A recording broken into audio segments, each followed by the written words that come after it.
ಹಾ ಸರ್. ತಮ್ಮ ಬಂದೆ. ಹಾ ಇದೆಷ್ಟ್ ಮಾಡ್ಬೇಕು ನೋಡು ಸಾಕ? ಮತ್ ಸ್ವಲ್ಪ ಕೆಳಗೆ ಕೆಳಗೆ ಕೆಳಗೆ? ಕೆಳಗೆ. ಹಾ ಸಾಕು ಸಾಕು. ತಮ್ಮ ನಿನ್ ಆಕ್ಟಿಂಗ್ ಮಾತ್ರ ನೆನ್ನೆ ಸೂಪರ್ ಆಗಿತ್ತ. ಹಾ ಅಲ್ಲ ಆದ್ರೆ ಒಬ್ಬ ಡ್ಯಾನ್ಸರ್ ಬೇಕಾಗಿತ್ ಮಾರೆ. ಡ್ಯಾನ್ಸರ್ ಹತ್ರ ಯಾರಾದ್ರೂ ಇದಾರ? ಹಾ ನಮ್ಮ ಹತ್ರ ಒಬ್ಬ ಮೈಕಲ್ ಜಾಕ್ಸನ್ ಇದ್ದಾನೆ. ಮೈಕಲ್ ಜಾಕ್ಸನ್ ಮೂನಾಕೆಲ್ಲ ಮಾಡ್ತಾನೆ. ಮುನೋಕ್ ಅಷ್ಟೇ ಅಲ್ಲ ಸನ್ವಾಕ್ ಎಲ್ಲ ಮಾಡ್ತಾನೆ. ಇವತ್ತೇ ಮನೆ ಹತ್ರ ಕರ್ಕೊ ಬಾ ಅವನಿಗೆ.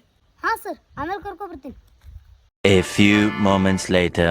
ಸರ್ ಮೈಕಲ್ ಜಾಕ್ಸನ್ ಬಂದ. ಹಾ ಬಂದ್ನಾ?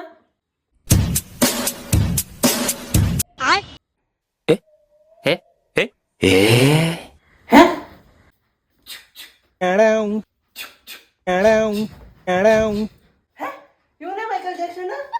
ನಿನ್ನೆ ಮೈಕಲ್ ಜಾಕ್ಸನ್ ಆಗಿದ್ದ, ಇವತ್ತು ಜಾನಿ ಜಾನಿ ಸ್ಕೋಪ್ ಆಗಿದ್ದಾನೆ. ಇವನೇ ಟೀಚರ್? ಇಲ್ಲ ಡಾಕ್ಟರ್. ಅವ್ನು ಮತ್ತೆ ಯೋಗಾಸನ ಕ್ಲಾಸ್ ಇದೆ. ಕ್ಲಾಸ್ ಆಗಿ ಓಪನ್ ಮಾಡ್ತಾನೆ ಹಾಗಾದ್ರೆ. ಇವತ್ತು ರಾತ್ರಿ ಓಪನ್ ಮಾಡ್ತಾನೆ ಇರ್ಬೇಕು.